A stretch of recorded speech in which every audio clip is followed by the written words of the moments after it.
Hi, it's Darren Mitchell and Christina Wyatt from Control and Compound. And we're going to continue our series of breaking down longer podcasts in the short 5 to 8 minute podcast, breaking down key concepts. So we're going to talk about the wealth destroyers today. How you doing, Christina? I'm doing great, Darren. How are you doing? I'm doing awesome. Before we jump in, let me just remind everybody, if you're watching on YouTube, make sure that you like, subscribe, and hit the bell button so you always know when our new content is coming out. All right, Christina. So we're talking about the wealth destroyers. Let's start there. What are the wealth destroyers we're going to talk about today? So the big four wealth destroyers are taxes, fees, volatility in those markets, and spending your money. They're going to be the big wealth destroyers that erode that wealth. Love it. Okay, so let's use a tax one in the first example, and this is actually an example from my book, Be the Bank. So let's say 100 years ago, you had a relative that set up an investment program for future generations, and they invested just under $8,000, and they found some magical investment that's going to pay a 10% return every year. So $8,000 or a little less over a 100-year period at 10%. How would it grow? Well, by year 20, you'd have 48,000. By year 40, you'd have 328,000. But remember that exponential compound curve. Now we jump from 328,000 after 40 years to 2.2 million in another 20 years to 14 million. And then at age 100 years in, that would be $100 million. So just to recap, $8,000 grew to $100 million over 100 years. But if we added just one wealth destroyer, tax, and let's say you lived in a country like Canada instead of a tax-free country, so instead of $100 million, what would a 50% tax rate on the growth? We're not talking tax on the principal, just the growth. If we tax the growth on that investment over 100 years at 50%, you would net just under $1 million. So $99 million was eroded from your wealth from one wealth destroyer tax. That is huge. Now, we're not going to dig into in this short video all the wealth destroyers, but I'll just give you the highlights. If you include 3 of the wealth destroyers, taxes, 50%, a 2% fee, like most mutual funds are charging, and volatility, where we use the example, once every 40 years, you have a market correction of 40%. Every other year, you're getting your 10%. Well, now that less than $8,000 over 100 years, instead of hitting $100 million, with 3 wealth destroyers, it reaches $66,000. So instead of $100 million, you have $66,000.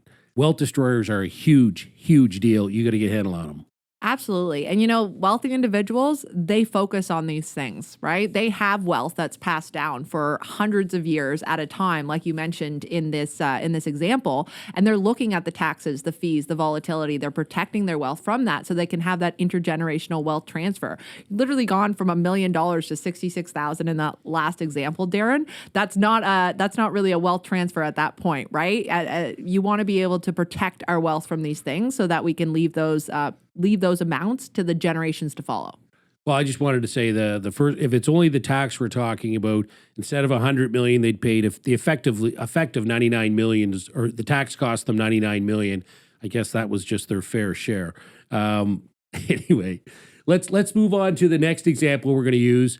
We use this one in the book too, and this is the penny example. And again, we're not saying this is going to happen to you, and we're not promising this is going to happen to you, but it's just an example to illustrate the importance of the wealth destroyers. So this is an example of a penny doubling every day. And a lot of you probably heard this example where you have a penny double every day. What's it going to be worth at the end of the month? So we're using a 31-day month here. And in that first example, I'm going to start incorporating some of those wealth destroyers. So the first one is tax. If you have a penny that doubles every day, so 2 cents, 4 cents, 8 cents, etc., but you tax the growth on that at 50%. So in day 2, instead of 2 cents, you only have 1.5 because you paid half a cent tax, etc. By the end of the month, you started with a penny, you would have $1,900 in change, okay? So almost $2,000. Still a pretty good month, but you grew from a penny to about $2,000. Now, if we remove the tax and we just put in volatility, and we say, okay, every day of the month you double, but on 3 days, day 10, 20, and 30, there's a 40% reduction in your returns. You have a 40% market correction or volatility. So again, really good month. Doubles every day. 3 days, it goes down just minus 40. So at the end of that month, that penny would grow to almost $300,000, 298,000 in change. So 300 grand, really good month. You start with a penny, you grow to 300 grand. Feeling pretty good about that. The third example we're going to use is spending your money. So this is, you're going to compound, and then spend your money, go right down to zero again, and restart the compounding. So in this example, this person had $22,000 in day 21, 22 there, and they say, okay, I'm going to trade in my car, put in another $22,000, and cash out this penny, and then restart the compounding. Okay, so they're growing. They get a little over $20,000. They cash it out, start with a new penny, start doubling that every day. At the end of the month, this person's going to have $2.56 with their growth of the penny, and they're going to have a new shiny car that's going to go down in value as soon as they drive it off the parking lot. But not bad. Again, $2.56. You started with a penny, and you have, an upgraded car. But what if we could remove those wealth destroyers and remove the taxes, remove the volatility, remove the spending for that opportunity or for that car? What would that penny have grown to? So if we remove the wealth destroyers, at the end of the month, that penny would have grown to $10.7 million. Okay? Now, we're not promising you $10.7 million, but doubling every day for a month, penny grows to $10.7 million.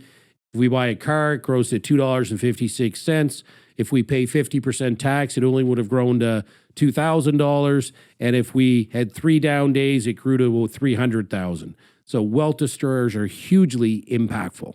Absolutely, Darren. And there's so much focus out there on the rate of return. And these numbers, they seem like they're, really big. Who's going to double a penny, you know what I mean, to make that 10 million. But if you take the time to look at your own investments and actually incorporate in those taxes, incorporate in the fees, incorporate in the volatility, not that average rate of return, that actual rate of return, you're going to see these extreme differences in your numbers too. I guarantee it.